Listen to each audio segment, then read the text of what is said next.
October began on the South Downs with a dawn start at Firle Beacon.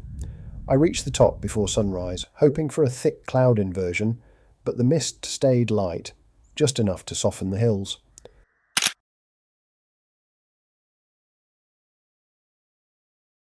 From the escarpment, the view north toward Mount Caburn was perfect, the valley filling slowly with haze as the first light caught the ridges. The trees below were just starting to turn, adding a hint of autumn colour to the folds of the downs.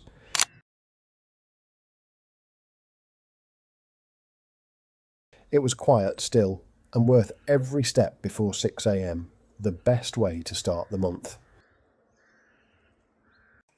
The next walk began at Toot Rock, where the old World War II observation post still stands. Once a lookout for invasion, it's now sealed and home to bats. From there, I followed the Royal Military Canal, first cut in the Napoleonic era and later reused in 1940 as a natural defence line stretching toward Winchelsea. The return along Pett Level Beach brought the story full circle. A quiet shoreline where gun emplacements once faced the channel, now reclaimed by sea air and silence.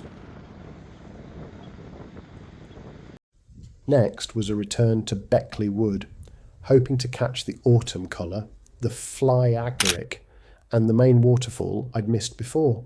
I did find a few fresh mushrooms and finally located the waterfall itself, but it was barely flowing, the stream almost dry after weeks without rain.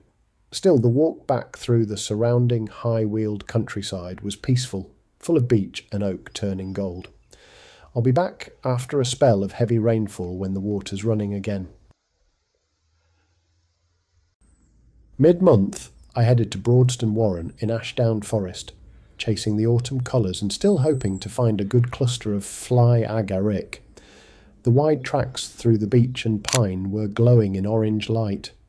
The forest floor thick with fallen leaves. I didn't find the composition I'd imagined, but the stillness made up for it. Soft light, rich colour, and that quiet sense of being deep in old woodland. A calm, reflective walk through one of Ashdown's most atmospheric corners. A few days later, I returned to Ashburnham Place, near Battle, for another autumn walk. The woodland around Broadwater was glowing in soft morning light, the beech leaves turning bronze and gold. I didn't find any Fly Agaric this time, probably too late in the season, but the calm reflections across the lake and the old parkland paths made it worth the visit. One scene stood out, an ageing bench beneath the trees, covered in fallen leaves, catching the first light of the day. Simple, peaceful, and unmistakably autumn. Later in October, I returned to Ashdown Forest, this time walking out toward 500 Acre Wood. I parked higher up at 4 counties, then crossed the open heath where the lone Scots pine stood out against orange bracken and pale October sky. The sun was already up, but the low light caught the trees perfectly, each branch defined in that brief calm before Storm Benjamin rolled in later that day. From there I continued into the ancient woodland of 500 Acre Wood, part of the landscape that inspired A. Milne's Winnie the Pooh stories. Among the birch and pine, I finally found what I'd been searching for all month, a fresh Fly Agaric, bright red against the forest floor. A perfect specimen and a quiet moment that summed up October. Soft light, rich colour, and the forest at its best.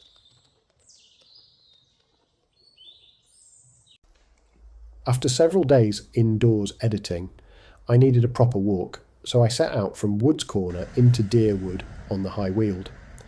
The focus wasn't photography this time, just getting out and walking, but the forest had other ideas. The light was perfect, shafts of sun breaking through the canopy, the air still after rain, the smell of damp leaves everywhere.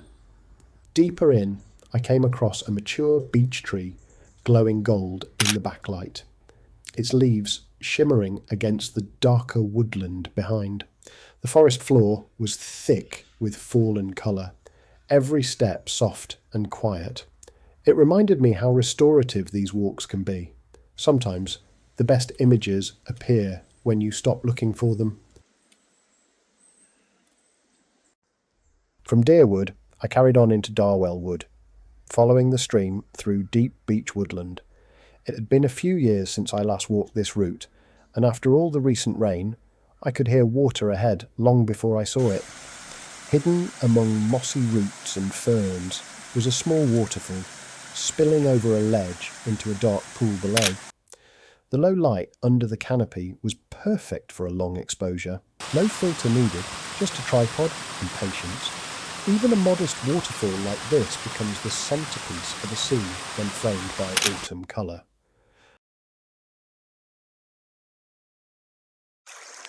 I followed the stream upstream toward Darwell Reservoir, hoping to find more, but the way was cut off. Still, it felt like a fitting end to the month. Quiet, unexpected, and worth the walk. That wraps up my October walks across East Sussex.